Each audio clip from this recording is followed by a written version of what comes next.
Hey, it's Rav. Welcome to the Everyday Investor TV show, the hottest investment show in the world. That's right, I said it. I don't care who knows it. This show is designed to help us grow our money. You see, often the challenge is we take our precious time, we go to work, which is a blessing if you have a job. We make money in order to eat. We take our time, we go to work, we get a paycheck in order to provide. But imagine a life where money could make you money, you could work a little less if you wanted to, and then you could spend time with family, friends, you could engage in a purpose greater than yourself. So every single week, we bring really smart people on the show to teach us different investment strategies. Speaking of which, go to everydayinvestor.com, look at the upcoming summit. For the first time in 20 years, we are going live and in person. It's a no-brainer to attend. We've made it really, really cheap. It includes a light breakfast, a lunch, yada, yada, yada. Don't go anywhere. We'll be right back. Coming up, we have my personal accountant on the show, Jeffrey Sum. You know, the purpose of a corporation is to help you shelter or defer taxes as much as you can. But if you actually incorporate and take all the money out, then the deferral process and the deferral mechanism goes away. So if you're just going to do that and take the money out, there's no point in having a corporation. The mortgage world has changed. Has your advice? Are you looking for a modern approach to your mortgage planning process? Advice tailored to your unique, ever-changing circumstances? Whether you're upsizing, downsizing, purchasing, or refinancing, the Kyle Ford Mortgage team works with individuals and companies to custom tailor the right mortgage product for you. Working with a wide selection of lenders, we're here to serve our clients and help them achieve their real estate and retirement goals. Contact the Kyle Ford Mortgage team today, Canada's mortgage choice. Hi, it's Darren Mitchell from Control and Compound. If you're a real estate investor or business owner, you know the cookie-cutter approach to financial planning doesn't work for you. You've got to be in control of your money. You've got to save and store your money differently than other people. At Control and Compound, we are the wealth coaches for real estate investors and business owners. We show you how to save your money, grow your money tax-free, multiply your money tax-free, and spend it tax-free. To learn more, please check us out at controlandcompound.com/everydayinvestor, where viewers of this show get a complimentary education session.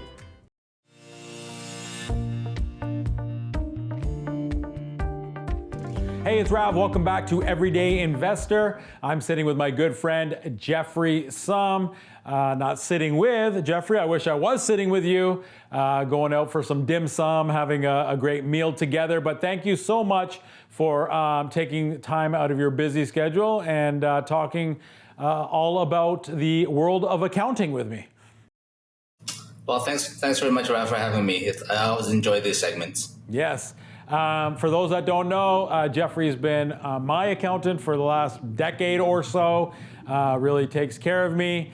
You know, Jeffrey, let me just throw this out there. I know it's going to be hard to be objective, but I believe MNP, the outfit that you're partnered with, is the largest Canadian accounting firm. You know, you see them everywhere. What would be the difference between, you know, going with a large accounting firm as opposed to maybe a smaller mom and pop shop? I know each one has its pros and cons, but as objective as possible, what would you say to that? Yeah, no, that's a great question, Rav, and I actually get asked that quite a few times from some clients. You know, they're like, "Why would we choose you guys versus a mom and pop shop?" I think the biggest difference between a mom and pop shop versus an M&P or even some of the bigger firms is the resources that we have available to us, right?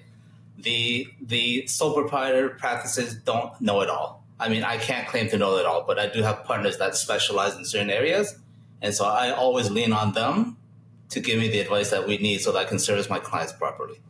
That makes sense. No, that makes sense. So because everything is more niche now, it's kind of like if I have a sports injury, I'm not necessarily going to my general practitioner. I'm not going to, you know, just my doctor per se. I may have to go see acupuncturist. I may have to see physio. I may have to get an MRI,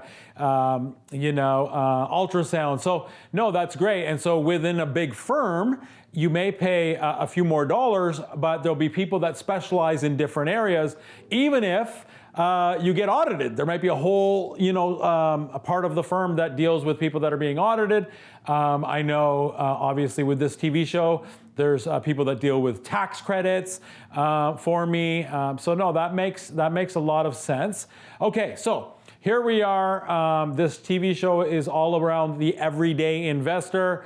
We talk real estate investing. We talk stock options, business franchises. It's not just specific to one niche investment. Talk to me a little bit as we talk about real estate for a second. Is it better to incorporate? Is it better to have things just in Rav and his wife's name? I know the answer, it depends, but give me what it depends on, for example. So use Rav and Sinead because you know us intimately. Use me and Sinead as an example, as well as my now young adult kids. Yeah, no. Those are, once again, great question, because that's something that I address with my clients pretty well on a day-to-day basis, right? So, the purpose of a corporation is to help you shelter or defer taxes as much as you can.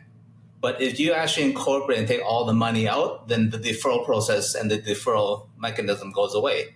So if you're just going to do that and take the money out, there's no point in having a corporation, because you're paying the accounting fees and you're paying the lawyer's fees, and you're not actually getting the benefit of the deferral.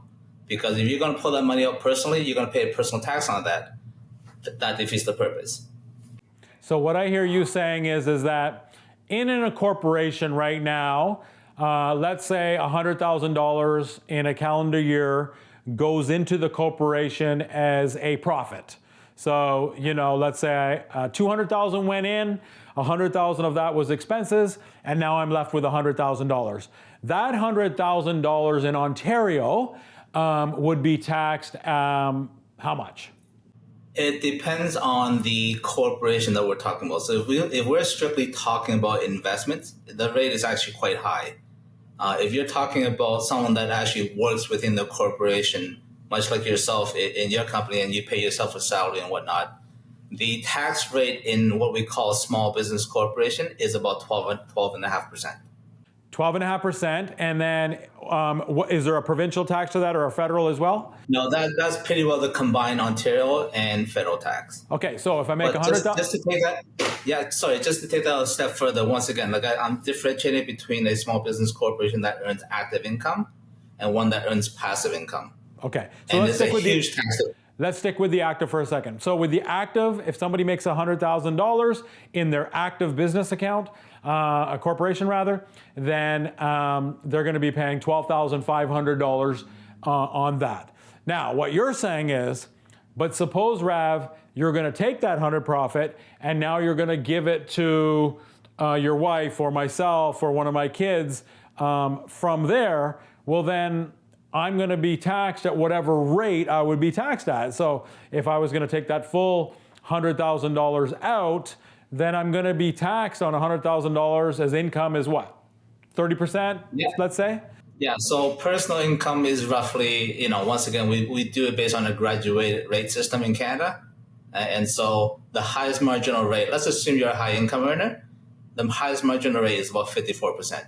54%. Which means that if you were taking $100,000 from the corporation, not saving anything, half of that goes to the tax man.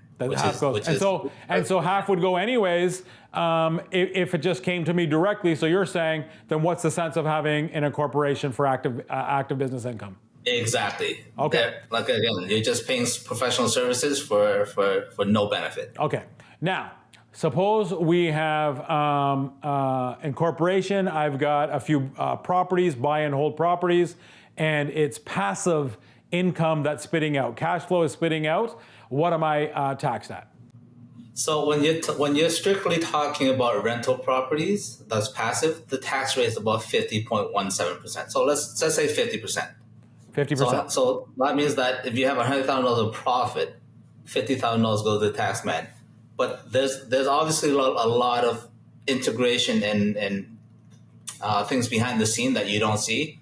Part of that $50,000 of taxes that you pay in advance, you will get that back in the future when you pay yourself a dividend. So there's a concept called refundable dividend tax. I'm not going to get into it in this show because it is very complicated. And there's also depreciation. There's lots of other kind of expenses that we don't make up, but they're legitimate expenses as well. That, okay, so yeah, it depends, right? I mean, when somebody says to me, Rav, what is the best investment for me? I say, well, it depends. I don't know if you want cash flow or you want to just grow your money or you want a combination of both. You know, let me know that. Secondly, I don't know if you want long-term, short-term. I don't know if you want it to be passive or you want to put a little bit of deodorant on and perspire and work for it. I don't know if you're going to use registered funds or you're going to use cash money. So it really just depends on who you are and what kind of your profile is. It's the same thing with accounting and what we give to this the government, you know, that allows us to live in this great country. So it's all you know, case by case. Usually, if somebody's going to have one or two investment properties only, usually they probably wouldn't incorporate. Yes. That's correct. That's correct. It really depends on where their funds are coming from. If they have personal funds, keep it personal. But if they have, like, because I deal with a lot of doctors, a lot of doctors make their money through their professional corporation, and then their money is taxed at 12.5%. So they actually have extra funds. So sometimes they don't know what to do with that. And so if they pull the money personally and then buy real estate, makes no sense. So we actually get them to do it through a holdco, right? So each person's situation is different, and it's better just to speak to somebody that has the know-how. Yeah. Okay, so tell me about something that a lot of people are doing, and is it really just for more high net worth, and what's kind of the, you know, the point in which it might be something of consideration? This whole thing called a family trust. What is a family trust? You know, is it expensive to set up? Do you have to redo it? What's the benefits? Who is it for? Who is it not for? Kind of just park there, because it seems to be a big topic amongst people in the last, I don't know, 4 or 5 years. I'm sure it's existed for a lot longer than that, but it's come up a lot in the last, you know, half decade or so. Yeah, I don't know we have enough time in this segment to talk about family trust, because it is actually quite a complicated area. And even within the last 3 or 4 years, there's been a lot of changes from an administration standpoint, where it makes it a lot more onerous to actually have a family trust. So give me a little tidbit of what it is within a couple of minutes, just generalizing, and who it's good for and who perhaps it's not. Yeah, so a family trust is basically you're going into a trust relationship where the settler is giving money to a trust to settle the trust. Okay. And in the trust itself, you have the trustee being whoever's going to control the trust. So use me as an example. Use Rav as an example. Rav will be the trustee of the family trust. And within the family trust, you designate beneficiaries. This, in most cases, it will be the kids, grandkids, and issues. Issues means anybody that's born after the fact that you want to be part of the trust. Family trusts are a good mechanism to actually split income amongst family members. All right. But it's not for everyone. A lot of people that set up family trust is because they have enough money to do so.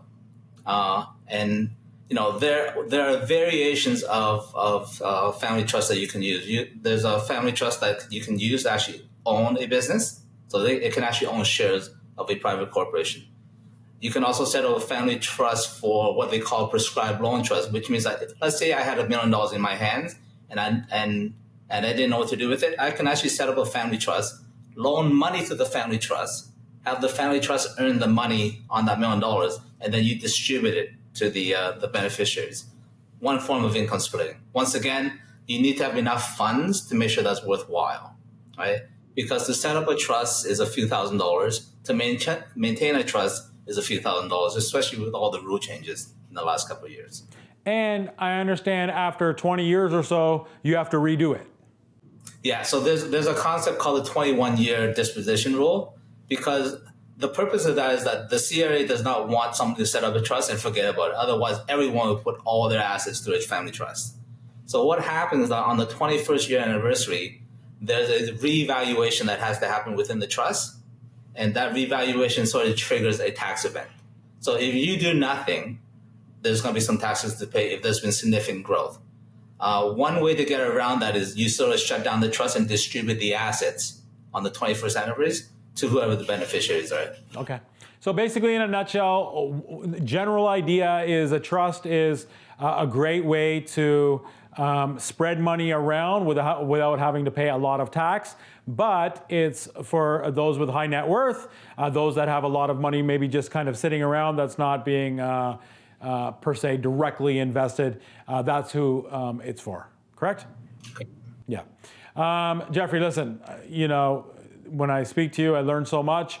We're going to take a quick break. We'll come back. Guys, don't go anywhere. We have a few more minutes with Jeffrey. I'm going to ask some questions. We'll be right back.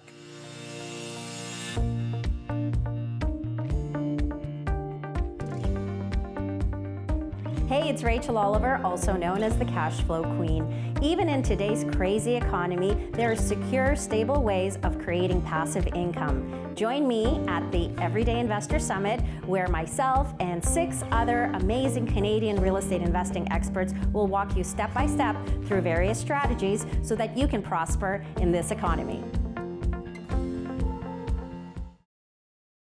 Hey, it's Rav. A few years back, I learned about trading stock options by taking the Theta Trading course. My son, my friends, myself, all of us benefited immensely by applying their strategies, and I want you to have that same benefit by taking their course as well. I am not receiving any monetary benefit whatsoever by telling you this. It's just that, as you know, I believe that knowledge mitigates risk. Visit their site to find out more. When it comes to money, I believe the 3 most important words in the English language are control and compound. That's why I named my business Control and Compound Financial. I've studied wealthy people, what they do, how they save their money, how they grow their money. Wealthy people want to be in control of your money because I promise you there's going to be opportunities and emergencies come your way and you need to be in control. And we want an and asset, not an or asset. I don't want to do RSPs or business.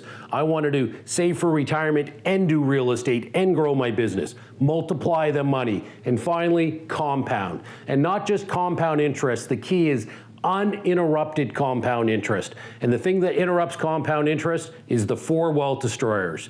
You can learn more about the wealth destroyers and how to avoid them at controlandcompound.com/everydayinvestor.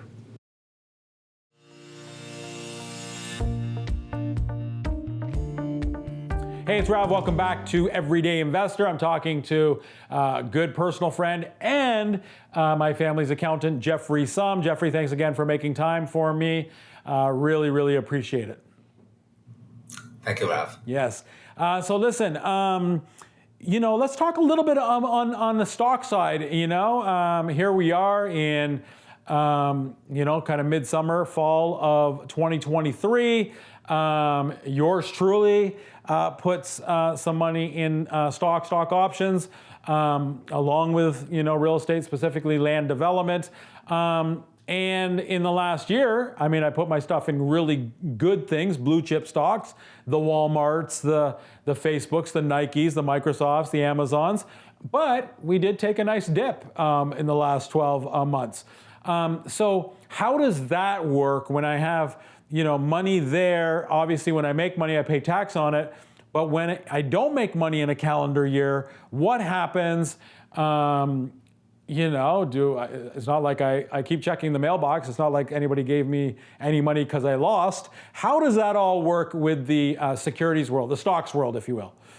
Yeah, so in terms of marketable securities, stocks, options, blue chip stocks and whatnot, so there are 2 streams of income that you can actually get from stocks. Either you get dividends, which are dividend-paying stocks, or you actually physically sell the stock to make capital gains. So if there's a capital gain, you're triggering a tax event, and a capital gain is when you physically sell the stock. If you have a portfolio and you're just holding the stock, but there's been no transaction other than dividends, you're going to pay tax on the dividends because that's considered distribution. But if there's been no sale of that stock and the stock dips or goes up and goes down, it's irrelevant because you physically have not sold anything. Okay, so let's say I bought a stock that doesn't pay out dividends, but I bought it for $1, and several years later, it's $1 million. You're saying to me, I wouldn't have to pay any tax because it doesn't matter if it's $1 million. The next day it could be $1 again. So there's no tax unless I sell that and appreciate the gain, correct? Exactly. So when you sell it, you sort of crystallize. It becomes a physical activity that has been done to actually get the money in your account. Okay. Now, if it was a dividend paying company where that company pays its shareholders a few bucks, and even though, let's say I roll that dividend in, I still pay that calendar year tax? You do. So what you're talking about is what we call a drip, where the money that's being reinvested, like you get dividends into the account, they take that money and they put it back into the stock. So what you do, you actually end up with more shares of that company, all right? But the distribution of that dividend will be taxable, and you will actually get a T3 or a T5 slip during the year. Okay. For that distribution. And previous to the break, it's the same thing. If it's personal, it's considered income at my rate. If it's in my incorporation, we already talked about that. Yeah? Correct. Okay. Yeah. So there's different tax rates depending on the type of income. Just to give you an example, dividends are taxed at about 38.5% to 47%. Capital gains, like we mentioned, only half is taxable. So you're paying about, at the highest marginal rate, you're paying about 27%. Interest income, 50%, right? And then foreign income is also 50%. So you sort of have to speak to your advisors to make sure that you're in the right portfolio, depending on what your situation is. But capital gains, so yeah, you're paying, around the 25, 26, 27% on a capital. Define that exactly for the viewers. We know what capital gains means in the real estate world. Is there such a thing, capital gains in the stocks world? It's very similar. So in your example, you bought something for $1, now it's worth $1 million. So that increase from the $1 to the $1 million is about $999,000. All that is considered capital gain, right? But from a taxation standpoint, you only pay tax on half of the $999,000, so $500,000. So I pay a tax on $500,000. If I'm at the highest bracket, I'm going to pay 50% of the $500,000, which is $250,000. That's why you said if it's $1 million, you're paying $250,000, which is in and around the 25%. That is correct. Okay. Now, how does it work with? Last year I made $100,000, and the next year I lost $50,000. How do you capitalize on that, if you will? Yeah, great question. So in year one, if you made $100,000 and you actually triggered the gain, you have a capital gain of the $100,000. In year two, on paper, if you only lost $50,000 but didn't do anything, there's nothing to do, right? But if you physically sold the stock and lost $50,000, there's a couple of options. Either you take the $50,000 loss and carry it forward to future years, or you can actually do a carryback of the losses to recoup some of the taxes that you paid based on the capital gains that you earned in year one. Now, Jeffrey, somebody's watching this show and they're saying, wow, not only a handsome guy, but a really smart guy named Jeffrey Sum. By the way, did you change your name? Like, how does an accountant have a last name called Sum? S-U-M. Just sheer luck. I think I went into the profession knowing that I was going to be having a great last name for an accountant. There you go. So a lot of people are watching this show and they're just like, wow, I'm so educated. I didn't know this was the case. What types of things can we do in arrears because we didn't know? So let's say I didn't know I could benefit from this or from this or for that. Does the CRA allow you to go back 2, 3, 4 years to be able to recoup things because, my cousin Vinny accountant didn't let me know, and now Jeffrey Sum accountant is letting me know? Like, how do they work? Is there some lenience in terms of going backwards? Great question, Rav. The answer to that depends because of the fact that there is a mechanism within the tax regime where you can carry back losses 3 years, right? So the capital gain example that we just talked about, you can carry back capital gains 3 years. Let's assume that you are a business and you actually lost money in the business. You can also, and you create what we call a non-capital loss, which is basically business losses, right? Those business losses can also be carried back 3 years, all right? And so in that case, the carryback period is 3 years. Now, let's assume for the sake of argument that there was a big error on your tax return that dates back to 3-4 years, you can actually file an amended return, but you have to obviously show proof why you're doing it, and CA will actually ask you for proper documentation. So you can always go back in time and amend the tax return. We generally don't advise it. Really depends on the magnitude of the change. Yeah, exactly. I mean, why create something where people are kind of looking into your business? Not that anybody shouldn't. I mean, we want to have integrity and be on the up and up, but why create that scenario if you don't have to? Correct. Yes. And then hence why sometimes it's good to be with a bigger firm, because again, Jeffrey might not have the answer, but he can go to other people who specialize in these different areas. Okay, so we've always talked about that a cow gets fed and a pig gets slaughtered. It's okay to be a little bit of a cow sometimes when it comes to taxes, but don't be a pig. We live in a great country. I really believe that. We are blessed, regardless of how we think perhaps COVID was treated. But we do live in a great country, and in order to live in a great country, we have to pay taxes. I don't know any better. I'm born and raised here, Kingston, Ontario. When I have American friends that come visit, they're just, or live here for a year or two, they just can't believe how much money they're paying in taxes. But at the same time, I don't think I'd want to live in America full time. So to each their own. We do pay a lot. It does go into, our country and go into social causes, so on and so forth. But what are your thoughts on? I mean, obviously, you have to speak highly in terms of paying our dues, but just in general, Jeffrey, when people kind of bring up at the poolside party, hey, I want to be able to pay as least amount of tax as possible. What are your thoughts when it comes to that? I mean, let me answer for you, but then you go on. I think a great accountant will help you do that, but in a very legitimate way, filled with integrity. Agree with all those comments, Rav. Thank you. Listen, my viewpoint is that if you're paying taxes, you're making money, right? And that's not a terrible thing. If you're losing money, you're not paying taxes, that's a terrible thing. So, there's obviously the balance where you don't want to pay too much taxes, but there's also no point where you pay no taxes, right? So I think as long as you're paying your fair share, that's in my own personal opinion is what we should do, right? I mean, I'm like everyone else. I hate paying taxes, but I will pay it because of the fact that it helps our society. Absolutely. No, listen, I mean, if you guys didn't know it, you can just Google the top, 10 cities in the world to live. Always, year after year, 2 or 3 are in Canada. The other ones are in Australia, New Zealand, a few kind of in the Nordic, Austria, places like that. They all have one thing in common. They pay a lot of tax to build up that country. So, no, Jeffrey, it's really great to have you on the show. We have 40,000 viewers on a weekend. I don't want to inundate you too much, but if people are watching this show, can they reach out to Rav's accountant to, have a little bit of initial talk to see if they're a good fit with you?